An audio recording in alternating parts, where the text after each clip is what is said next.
Today we are going to the study subject biology. The chapter name is reproduction in lower and higher plants. The subpoint is double fertilization. First we are known about the fertilization means what? Fertilization is a concept to fusion of the male gamete and female gamete. They produce the zygote. It's called the fertilization.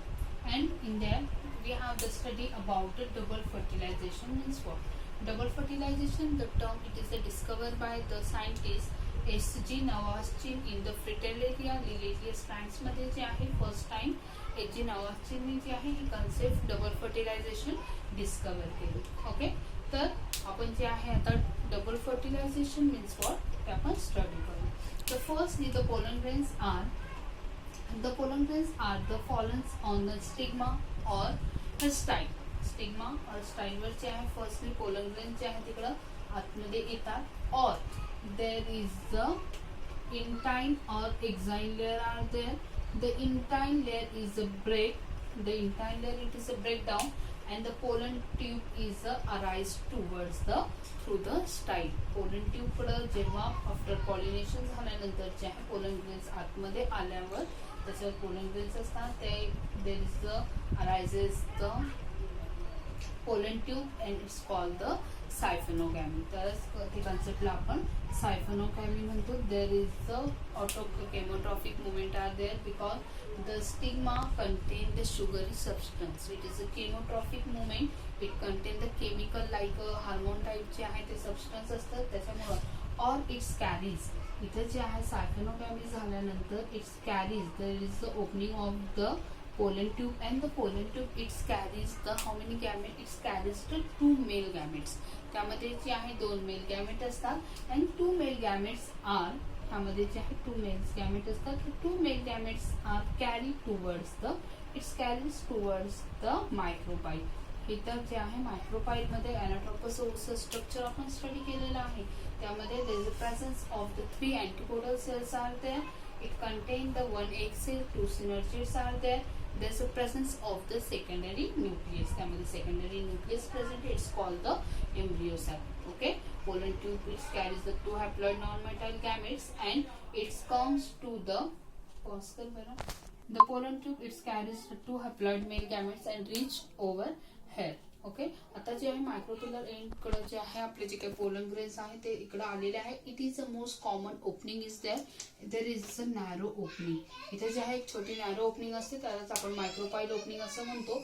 And the path of the pollen tube into the ovule. आता जे आहे pollen tube जे आहे inter होण्यासाठी जे आहे इथं आपल्याला थ्री पाथवे आहे. म्हणजे first pathway it is a porogamy, second pathway it is a chalazogamy and third pathway is a mesogamy. Three most common pathway जे आहे ज्याच्यामधनं जे आहे जे काय आपलं पोलन ट्यूब आहे ते तिथं आतमध्ये इंटर होऊ शकते.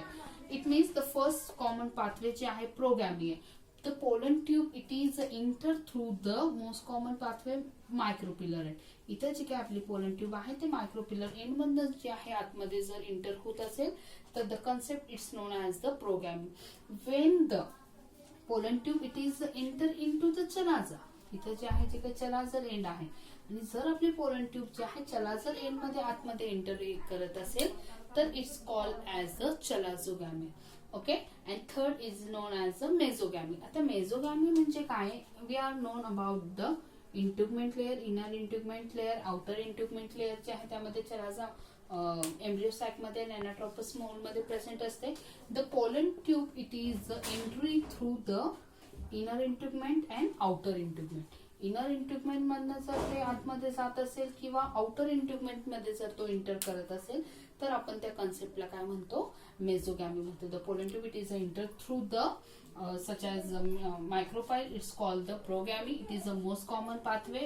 म्हणजे शक्यतो जास्त तर जे आहे पोलन ट्यूब ते कुठून जाणार आहे मायक्रोपाईल एंड मधनच जात असते. ओके, त्याच्यानंतर जे आहे सेकंड जे of the pollen tube entry is the progamy and chalazogamy it is the optional, mesogamy is the option. Okay, it means there is the pollen tube has a reach and the male gamete, two male gametophyte म्हणजे जे काही mail gamete आहे it is a reach over head. इथे जे काही दोन pollen grains आहे दोन मेल गॅमेटोफाइट आहे ते इथं येणार आहे आणि त्याच्यानंतर after the pollen there is male gametophyte, it is a rich hair.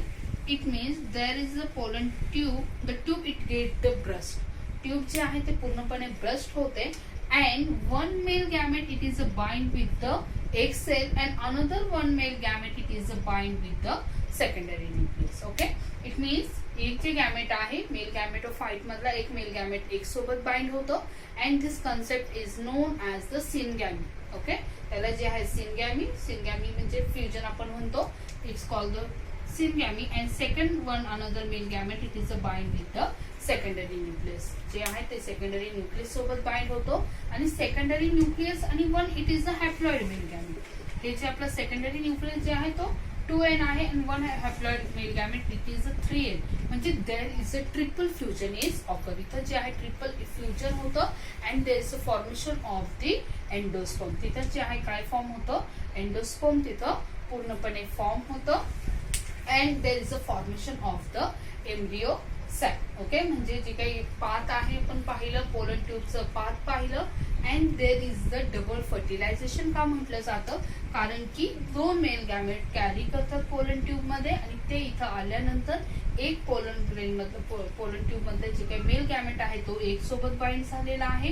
इथं एक फर्टिलायझेशन झालं आणि सेकंड फर्टिलायझेशन जे आहे इथं होणारे म्हणजे there is a actual endosperm are form. इथं जे आहे आपलं ऍक्च्युअल एंडोस्पर्म फॉर्म होणार and it's known as the triple fusion. Okay, pause.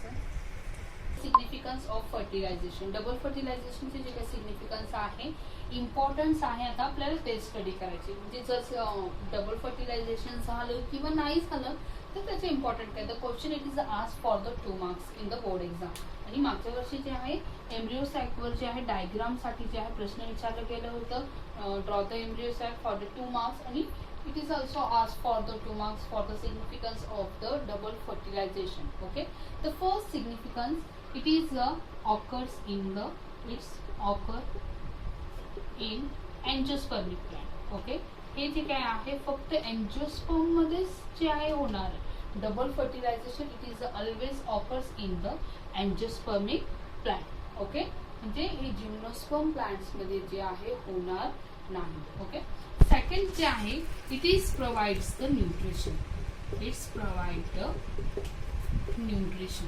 Okay, जे आहे न्यूट्रिशन प्रोव्हाइड करणारे. इट मीन्स जे काय आपलं एंडोस्पर्म इथं फॉर्म झालेलं आहे म्हणजे एंडोस्पर्म म्हणजे काय, हे जे काही ट्रिपल फ्युजन होऊन जे आहे डबल फर्टिलायझेशन झालं and there is a formation of the endosperm. एंडोस्पर्मला लागणारं जे काही न्यूट्रिशन आहे म्हणजे नरिशमेंट करण्यासाठी ते फूड अवेलेबल करण्याचं काम जे आहे हे डबल फर्टिलायझेशन थ्रू होणार आहे. म्हणजे जर डबल फर्टिलायझेशन झालं नाही तर there is a wastage of energy. म्हणजे थर्ड सिग्निफिकन्स आपण असं सुद्धा म्हणू शकतो.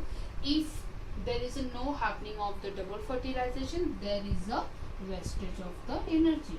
म्हणजे तिथं आपली जी काही एनर्जी आहे जे काही पूर्ण डबल फर्टिलायझेशन झालेलं आहे it is not happening, there is a wastage of the energy. It is a provide to the nutrition to the endosperm. एंडोस्पर्मला न्यूट्रिशन देण्याचं काम जे आहे ते करत आहे. And it is always occur in the angiospermic plant but it is not occurring किंवा not seen in the gymnosperm plants. Okay, gymnosperm plants मध्ये जे आहे हे तिथे डबल फर्टिलायझेशन जे आहे ते सीन होत नाही. ओके, हे जे काही चॅप्टरमध्ये जे आहे आपण जे काही सब टॉपिक पाहिलं, डबल फर्टिलायझेशन पाहिलं, त्याच्यानंतर त्याचे सिग्निफिकन्स पाहिलं. हा क्वेश्चन जे आहे तुम्हाला बोर्ड एक्झामला वगैरे विचारलं जाऊ शकतो. Hope all you understand.